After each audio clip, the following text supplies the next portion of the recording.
శ్రీ గురుభ్యో నమః. భక్తులారా, భగవద్గీత నుండి మనం ఇప్పుడు కొన్ని శ్లోకాలను పారాయణ చేసుకుందాం. ముందుగా గీత మనం ప్రార్థన చేసుకుందాం. వార్ధాయ ప్రతిబోధితాం భగవతా నారాయణేన స్వయం వ్యాసేన గ్రథం పురాణమునినా మధ్యే మహాభారతం అద్వైతామృతవర్షిణీం భగవతీం అష్టాదశాధ్యాయినీం అంబా త్వాం అనుసందదామి భగవద్గీతే భవద్వేషిణీ. నమోస్తు తే వ్యాస విశాల బుద్ధే పుల్లారవిందాయ పత్రనేత్రాయ త్వయా భారతైలో పునః ప్రజ్వాలితో జ్ఞానమే ప్రదీప ప్రపన్న పారిజాతాయ తోత్రవేత్రై పాణే జ్ఞానముద్రాయ కృష్ణాయ గీతామృతదుహే నమః. వసుదేవసుతం దేవం కంసచానూరమర్దనం దేవకీ పరమానందం కృష్ణం వందే జగద్గురుం భీష్మద్రోణతరా జయద్రథ జలా గాంధార నీలోత్పల శల్యగ్రాహవతి కృపేణ వనీకర్ణేన వేలాకుల అశ్వత్థాం వికర్ణఘోరమకరా దుర్యోధనావర్తిని సోత్నిన్నాకల పాండవైరమితే కైవర్తై కేశవ వారాశర్యవచ సరోజం లంఘితాద్ధగంధోత్కడం నానాఖ్యాన కేశనమలిత సంబోధన భూత్యం లోకే సజ్జన శర్పతైరేపే పీయమానం ముదా భూయాద్ భారత పంగజంగలమిల ప్రధ్వంసనస్యేసి మూకంగరోతి వాచాలాం పంగుల్లంఘయితే గిరిం యత్కృపాతమహం వందే పరమానంద మాధవం శాంతాకారం భుజగసేనం పద్మనాభం శ్రీశం విశ్వాకారం గగన సదృశం మేఘవర్ణం శుభాంగం లక్ష్మీకాంతం కమలనయనం యోగిరుజ్జానగమ్యం వందే విష్ణుం భవభయహరం సర్వలోకైకనాథం యం బ్రహ్మవరుణేంద్ర రుద్రమరుతస్తున్వంతి దివ్యైస్తవై వేదై సాంగవతక్రమం దేవికాంత్యం సమగాఛానావస్థిత తద్గతేన మనసా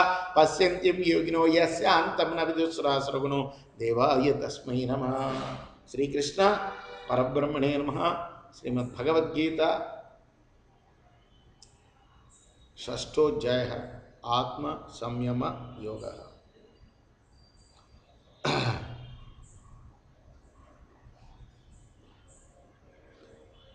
నిన్న మనం 23వ శ్లోకం వరకు చదువుకున్నాం.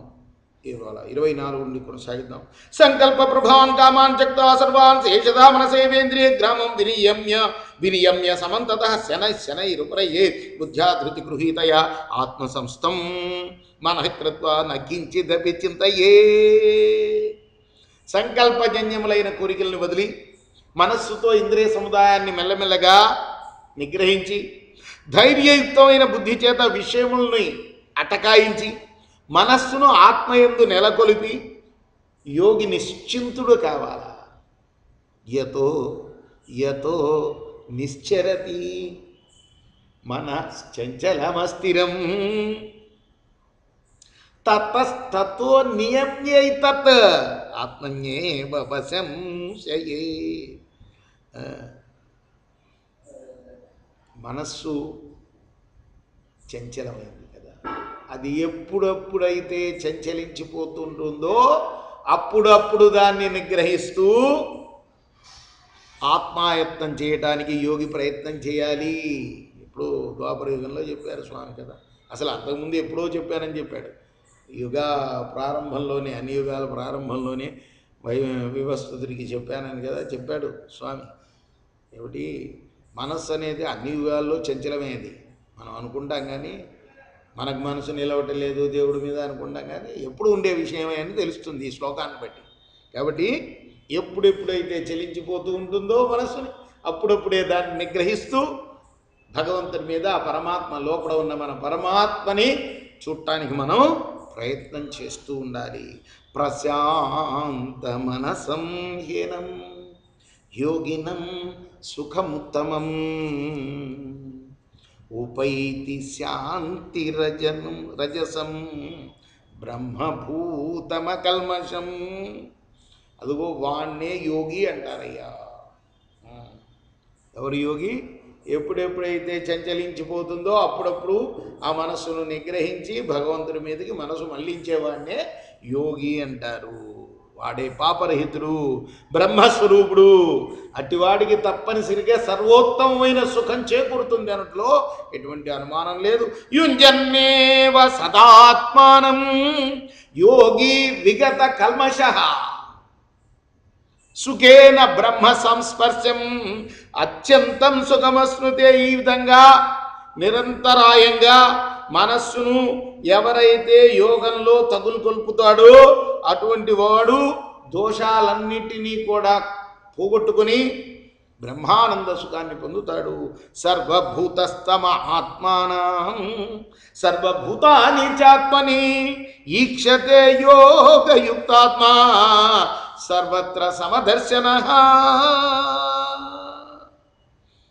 ఈ విధంగా ఉన్న యోగి అన్ని ప్రాణులలోనూ తననే చూసుకుంటాడు. అలానే తన యందు అన్ని ప్రాణుల్ని చూసుకుంటాడు. అంటే తనతో సమానంగా చూసుకుంటాడు అందరినీ. తనెంతో ఎదర ప్రాణి కూడా అంతేనని భావిస్తాడు. యో మాం పశ్యతి సర్వత్రా సర్వంచమై పశ్యతి తస్యాహం న ప్రణశ్యామి సచమే న ప్రణశ్యతి.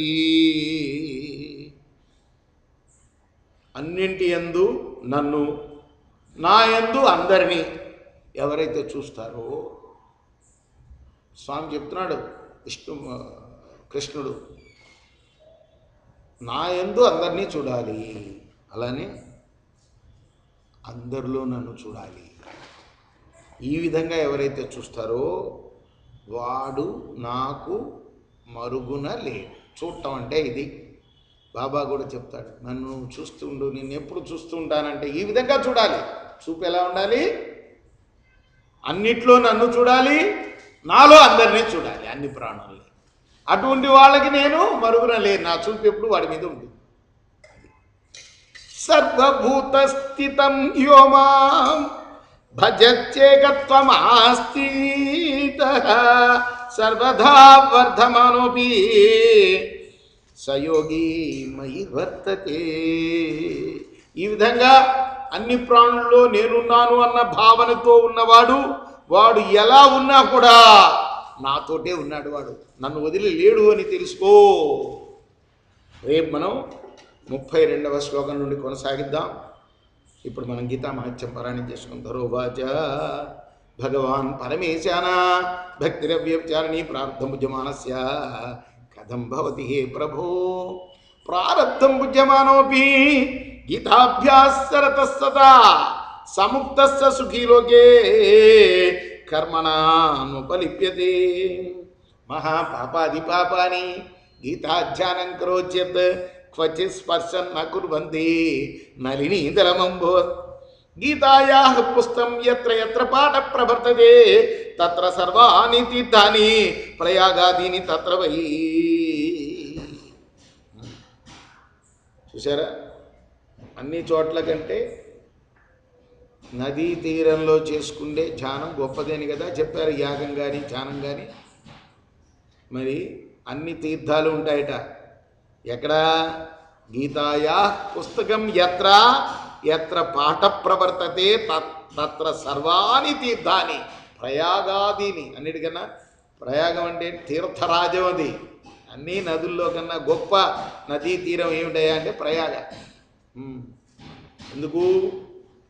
3 నదులు కలుస్తాయట కదా, అందుకోసం గొప్ప క్షేత్రం. ఎక్కడైతే భగవద్గీత రోజు చెప్పడం, రోజు వినటం జరుగుతుందో అక్కడ సర్వతీర్థాలు ఉంటాయి. ప్రయాగాదీని తీర్థ, ప్రయాగ లాంటి. సర్వే దేవాశ్చ ఋషయో యోగినః పున్నగాశ్చయే గోపాల గోపికా వాపి నారదోర్ధవ పార్షదై సహాయో ధ్యాయతే శీఘ్రం యత్ర గీతా ప్రవర్తతే. యత్ర గీతా విచారస్య పఠనం పాఠనం శ్రుతం తత్రాహం నిశ్చితం పృథివీ నివసామి సదైవ హి. గీతాశ్రేయోహం తిష్టామి గీతా మే చోత్తమం గృహం. గీతా జ్ఞానముపాశ్రిత్య త్రీన్ లోకాన్ పాలయామ్యం. గీతా మే పరమా విద్యా బ్రహ్మరూపాన సంశయ అర్ధమాత్రాక్షరానిత్య స్వనిర్వాచ్య పదాత్మికా చిదానందేన కృష్ణేన ప్రోక్త్వా సముఖతోర్జనం వేదత్రయీ పరానంద తత్వార్థజ్ఞానమంజస యోష్టాదశ జపే నిశ్చయం నరో నిశ్చల మానస జ్ఞానసిద్ధిం సలభతే తతో యాతి పరం పదం. ఏ మానవుడైతే 18 అధ్యాయాలని నిత్యం చదువుకుంటాడో వాడు తప్పనిసరిగా వాడికి జ్ఞానం లభిస్తుంది, మోక్షం లభిస్తుంది.